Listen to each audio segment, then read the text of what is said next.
Hello everyone, আসসালামু আলাইকুম। আজকে আমি আপনাদের তৈরি করে দেখাবো বাজারে কোনো মশলা ছাড়াই ঘরোয়া পদ্ধতিতে চিকেন রোস্ট। মুরগির রোস্ট বানানোর জন্য আমি 4 পিস মুরগির মাংস নিয়ে নিয়েছি। মাংসগুলো পরিষ্কার করে ধুয়ে নিয়ে আধা চামচ লবণ দিয়ে ভালোভাবে মিশিয়ে নিলাম মুরগির মাংসের সাথে। এবার একটা প্লেটে নিয়ে নিয়েছি পেঁয়াজ, রসুন, আদা, জিরা, দারচিনি, সাদা এলাচ আর এক বাটি নিয়েছি বাদাম। সবগুলো আমি ফিনিশিং করে বেটে নেব। দেখতেই পাচ্ছেন আমি সবগুলো ভালোভাবে পাটায় বেটে নিয়েছি। মশলাগুলোর সাথে নিয়েছি ঘরে বানানো টক দই। এবার দিয়ে দিলাম 1 চামচ মরিচ গুঁড়া, 1 চামচ ধনিয়া গুঁড়া, হাফ চামচ হলুদ গুঁড়া, দিয়ে দিলাম হাফ চামচ লবণ।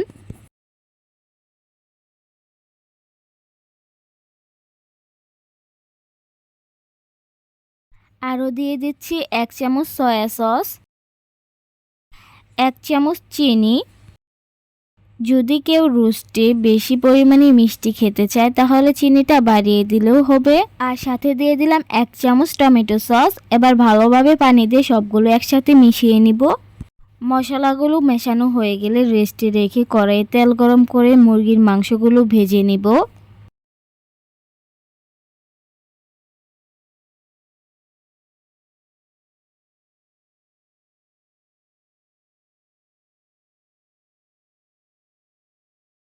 রোস্টের মাংসগুলো ভেজে নেওয়া হয়ে গেলে এবার কড়াইয়ের তেলে দিয়ে দিব পেঁয়াজ কুচি, 2টা দারচিনি, 2টা এলাচ, 2টা তেজপাতা।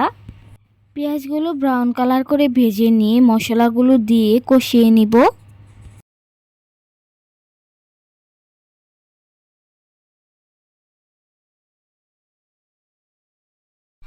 কষানো মশলাতে দিয়ে দিব 3-4টা কাঁচামরিচ।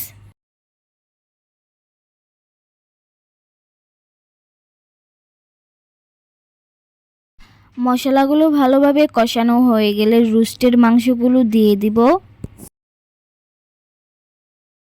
মশলার সাথে মাংসগুলো ভালোভাবে কষিয়ে নিব।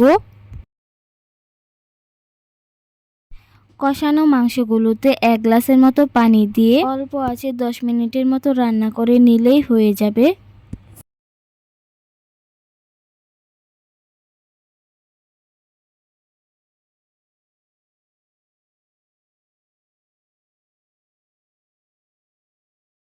দশ মিনিট পরে মাংসের রোস্টটা কিন্তু একদম পারফেক্টভাবে হয়ে গেছে। এইভাবে ঘরোয়া পদ্ধতিতে মাংসের রোস্ট রান্না করলে বাসার সবাই কিন্তু অনেক খুশি হবে, আর এটা খেতেও কিন্তু অনেক টেস্টি। সবাই ভালো থাকবেন, সুস্থ থাকবেন। আল্লাহ হাফেজ।